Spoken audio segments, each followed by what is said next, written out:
नमस्कार, आप देख रहे हैं कच्चा चिट्ठा। मैं हूं आपके साथ प्रीति रघुनंदन। पश्चिम बंगाल की सियासत में बॉलीवुड स्टार मिथुन चक्रवर्ती के बीजेपी में शामिल होते ही बयानों का तूफान आ गया है। टीएमसी ने उन्हें बूढ़ा और बिना जनाधार वाला नेता कहा है, तो मिथुन ने पलटवार किया। न्यूज 18 से खास बातचीत में उन्होंने टीएमसी से पूछा कि वो बीजेपी में चले गए हैं, इसलिए उन्हें फ्लॉप बताया जा रहा है, तो क्या ममता की पार्टी में रहकर सियासी सुपरस्टार बन जाते।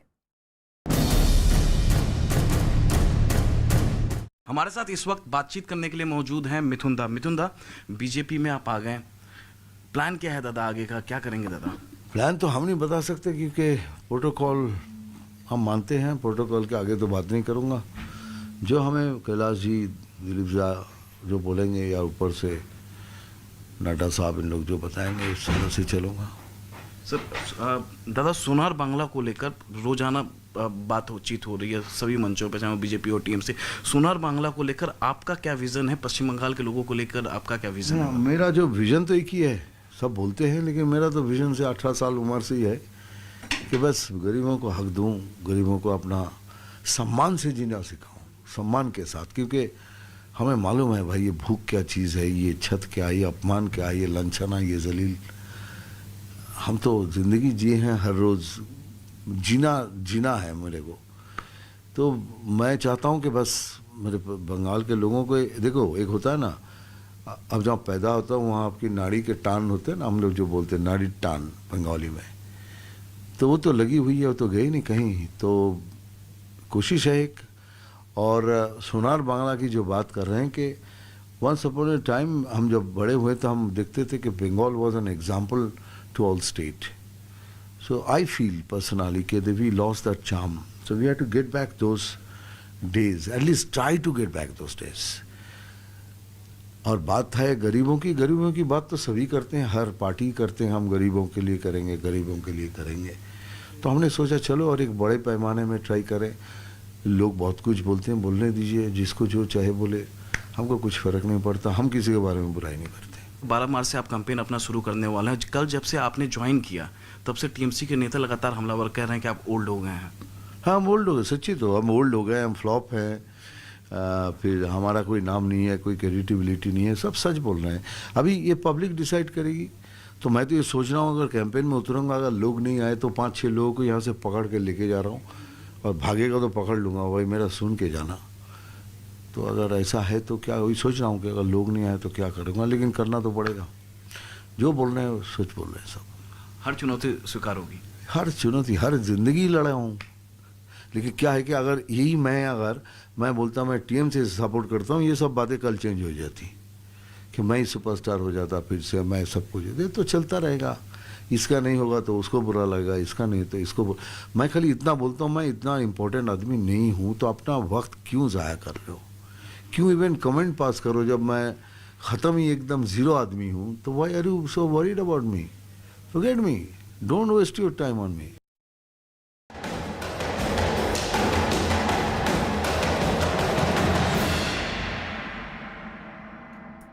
और ये बात करते हैं बुलेटबाज शी की। चीन एक तरफ तो भारत से दोस्ती की बात करता है, संबंध सुधारने की वकालत करता है, दूसरी तरफ चीन बुलेट वाली साजिश रच रहा है। चीन अरुणाचल प्रदेश से 50 किलोमीटर दूर बुलेट ट्रेन दौड़ाने जा रहा है। तिब्बत की राजधानी ल्हासा से होते हुए चीन की ये बुलेट ट्रेन अरुणाचल प्रदेश के करीब तक पहुंचेगी।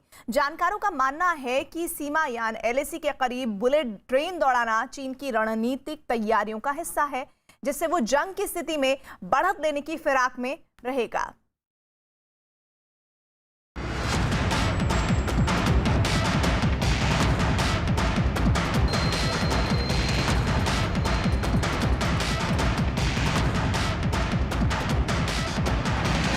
बॉर्डर के करीब चीन की बुलेट साजिश।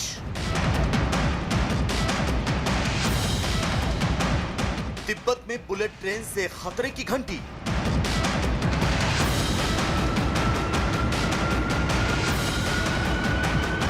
शी जिनपिंग का सीमा पर रेल वाला खेल।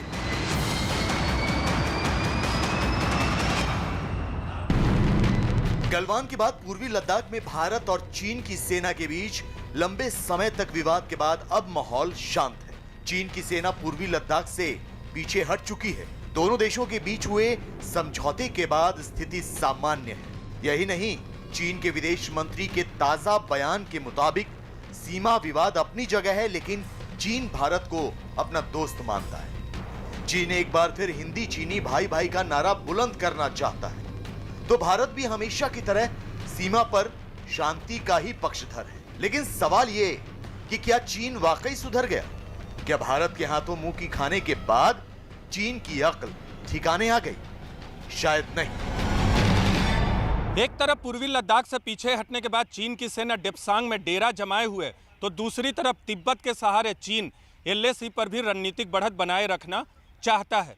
चीन लंबे समय से भारतीय सीमा के आसपास अपने बुनियादी ढांचे को मजबूत करने में लगा हुआ है और इसी कड़ी में उसने तिब्बत के लहासा तक बुलेट ट्रेन लाने की तैयारी भी पूरी कर ली है, जो अरुणाचल प्रदेश की सीमा तक जाएगी।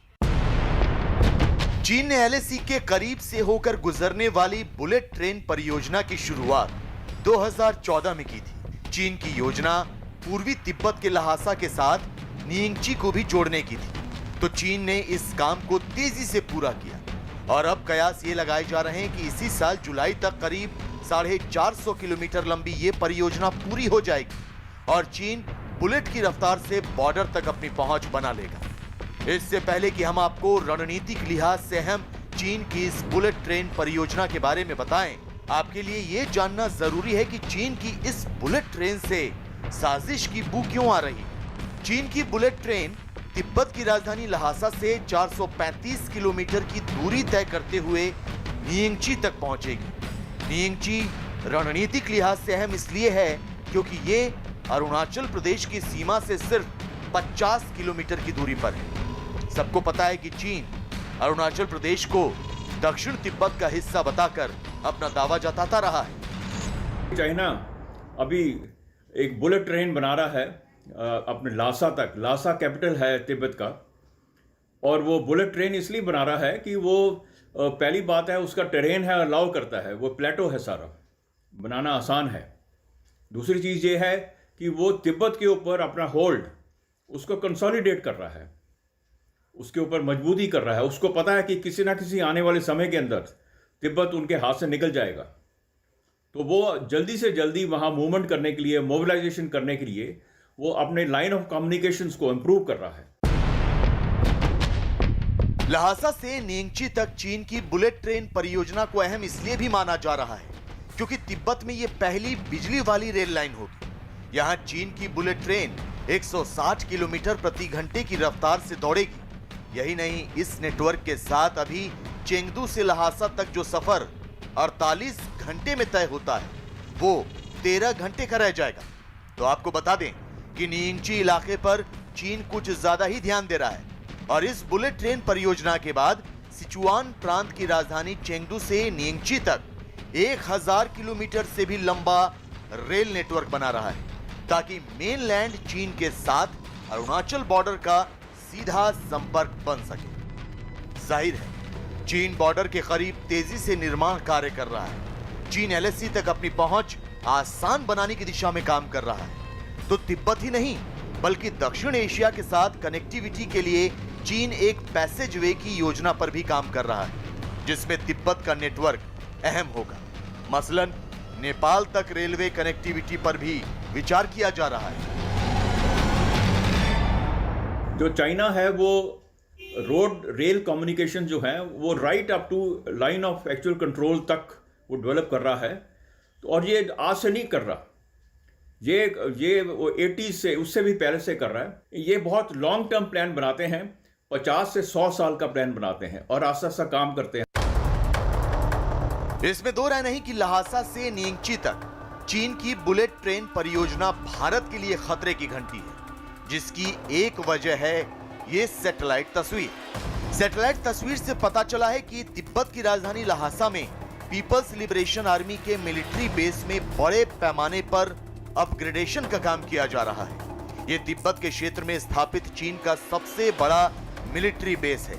इस सैन्य अड्डे पर पहली बार निर्माण कार्य अप्रैल 2020 में देखा गया था, जिसके बाद जनवरी 2021 में भी ली गई सैटेलाइट तस्वीरों से पता चलता है कि यहाँ निर्माण कार्य अब भी जारी है।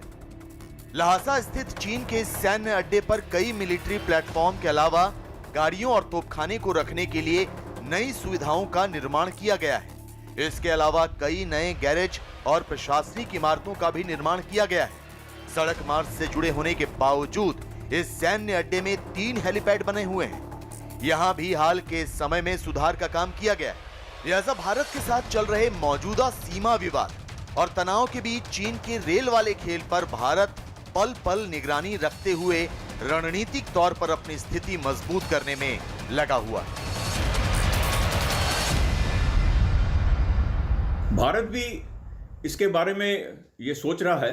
भारत भी अपने जो हमारे फॉरवर्ड एरिया जहां पॉसिबल हैं वहां रेलवे लाइंस उनको बनाई जा रही है, ब्रॉड गेज रेलवे लाइंस, उनको डबल लेन भी किया जा रहा है जहां पर पॉसिबल है। बट हमारी साइड में आप देखेंगे जो टेरेन है वो नॉर्दर्न बॉर्डर्स के ऊपर वो सारी की सारी बहुत रगेड माउंटेन्स हैं और वहां पर इस किस्म के कम्युनिकेशन आप बना भी लो लेकिन उसको मेंटेन करना वो बहुत मुश्किल है। चीन साल 2020 तक हाई स्पीड ट्रेन का 37,900 किलोमीटर का नेटवर्क बना चुका है, जिसे 2025 तक वो 50,000 किलोमीटर तक फैलाना चाहता है। तो 2035 तक हाई स्पीड रेल नेटवर्क 70,000 और पूरा सिस्टम 2 लाख किलोमीटर तक करने का ब्लूप्रिंट है। इस रेल नेटवर्क का विस्तार दक्षिण पूर्व तिब्बत से मेनलैंड तक किया जा रहा है। यही नहीं, चिंघाई तिब्बत रेलवे के बाद तिब्बत में सिचुआन तिब्बत रेलवे भी सक्रिय हो रहा है। मतलब चीन से तिब्बत और फिर LAC तक शी जिनपिंग की सेना की पहुंच आसान हो जाएगी। लेकिन चीन को भी यह अच्छी तरह मालूम है कि भारत भी LAC तक पहुंचने के रास्ते पर तेजी से काम कर रहा है। भारत भी हिमाचल प्रदेश के रास्ते रेल का जाल बिछा रहा है, जो चीन के नापाक इरादों को मटियामेट कर देगा।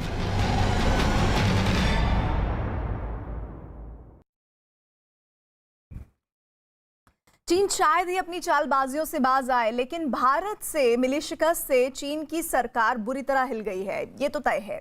ऐसा हम इसलिए कह रहे हैं क्योंकि चीन के विदेश मंत्री अब भारत से दोस्ती की बजाय बात कर रहे हैं लगातार कि अब जंग नहीं बल्कि बात हो जानी चाहिए, यही बेहतर है। एक प्रेस कॉन्फ्रेंस के दौरान चीन के विदेश मंत्री ने कहा है कि भारत से चीन के रिश्ते बहुत पुराने हैं और इस रिश्तों में गर्माहट लाना वक्त की नजाकत है। लेकिन सवाल ये कि क्या वाकई चीन का हृदय परिवर्तन हुआ है? चीन के मित्र राग की हकीकत जानने के लिए यह रिपोर्ट आपके लिए देखना जरूरी है।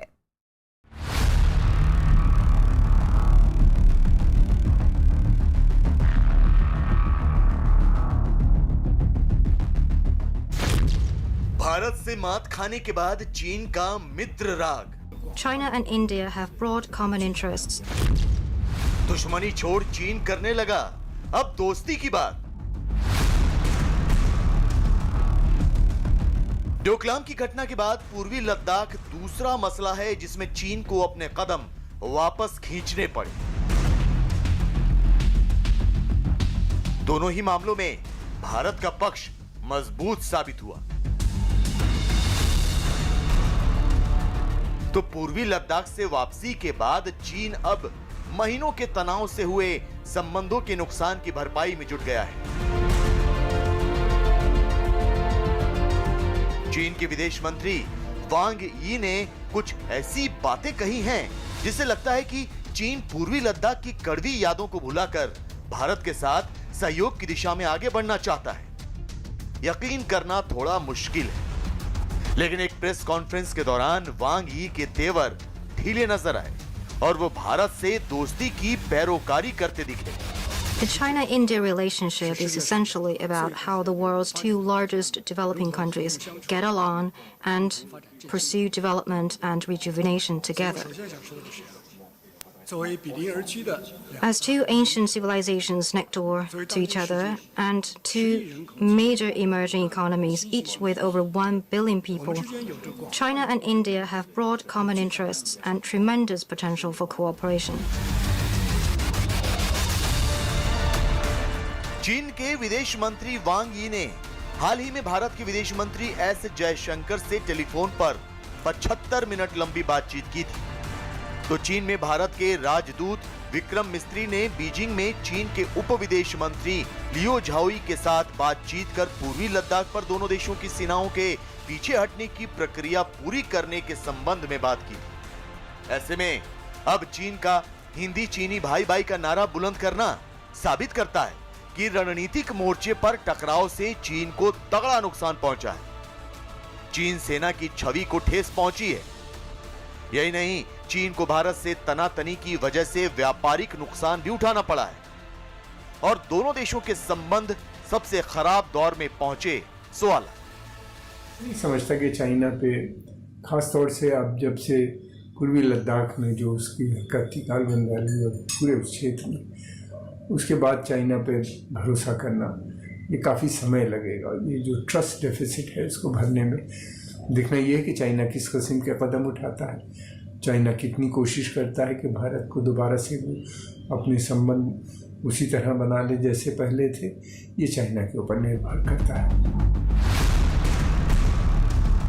भारत से दोस्ती की कस्में चीन क्यों खा रहा है? गहराई में जाने से पता चलता है कि इसके पीछे भारत और अमेरिका का मजबूत होता संबंध भी एक कारण है। दरअसल ताइवान से लेकर दक्षिण चीन सागर जैसे तमाम मुद्दों पर अमेरिका चीन की मुखालफत करता रहा है। तो दक्षिण एशिया में अमेरिका का सबसे बड़ा रणनीतिक साझेदार बन चुका भारत भी इन मुद्दों पर चीन को घेरने में जुटा है। क्वाड से लेकर ऐसी तमाम कोशिशें हैं जिनसे शी जिनपिंग की पेशानी पर बल पड़ गए हैं। ऐसे में चीन नहीं चाहता कि भारत से उलझकर वो चौतरफा घिर जाए। चीन नहीं चाहता कि भारत और अमेरिका जैसे शक्तिशाली देशों से निपटने में उसे अपनी ऊर्जा खर्च करनी पड़े। लिहाजा चीन के तेवर अब नरम पड़ते नजर आ रहे हैं। भारत वन चाइना पॉलिसी पे विश्वास रखता है और उसका वो ताइवान को एक सेपरेट एंटिटी के रूप में नहीं मानता है, मगर साथ में ये भी है वो ये कभी भी नहीं चाहेगा कि चाइना सेना की मदद से ताइवान पे कब्जा करे। इसके वो खिलाफ है। वो ह्यूमन राइट्स वायलेशन भी वहाँ जो हो रहे हैं या जिस तरीके से हांगकांग में हो रहे हैं वो भी भारत को कि आम जनता उसको नकारती है, उसको पसंद नहीं करती। हालांकि चीन जैसा देश वैसा भेष वाली नीति पर काम करता है। वो मौके की नजाकत को भांपते हुए अपना नकाब भी बदलता रहता है। लिहाजा उस पर पूरी तरह भरोसा करना खतरा मोल लेने जैसा है। तो शायद यही वजह है कि भारत कूटनीतिक और सैन्य स्तर पर चीन से संवाद तो कर रहा है, लेकिन उसकी चालबाजियों पर भी पैनी नजर रखे हुए है। चीन सेना की हर हरकत पर ध्यान देने के साथ भारत अपनी सैन्य तैयारियों को पुख्ता कर लेना चाहता है ताकि भविष्य में चीन की किसी भी जुर्रत का माकूल जवाब दिया जा सके। भारत जो है इस विवाद के चलते हुए उसके घनिष्ठ संबंध अमेरिका से होते हुए नजर आ रहे हैं, बल्कि और घनिष्ठ संबंध हो गए हैं जो वो नहीं चाहता कि भारत अमेरिका से इस तरह के संबंध बनाए और एक बड़ी शक्ति के रूप में और इमर्ज हो जाए इंडो पैसिफिक क्षेत्र में। गेंद अब चीन के पाले में है। चीन चाहे तो सीमा पर शांति बनी रहेगी। चीन अगर कोई नापाक हरकत ना करे तो सब कुछ सामान्य रहेगा। लेकिन बातचीत की आड़ में अगर चीन ने कोई चाल चलनी चाहिए तो तनाव फिर से पैदा होगा, तलवारें फिर से खींचेंगी और दोनों देशों के आपसी संबंध एक बार फिर खराब भी हो सकते हैं।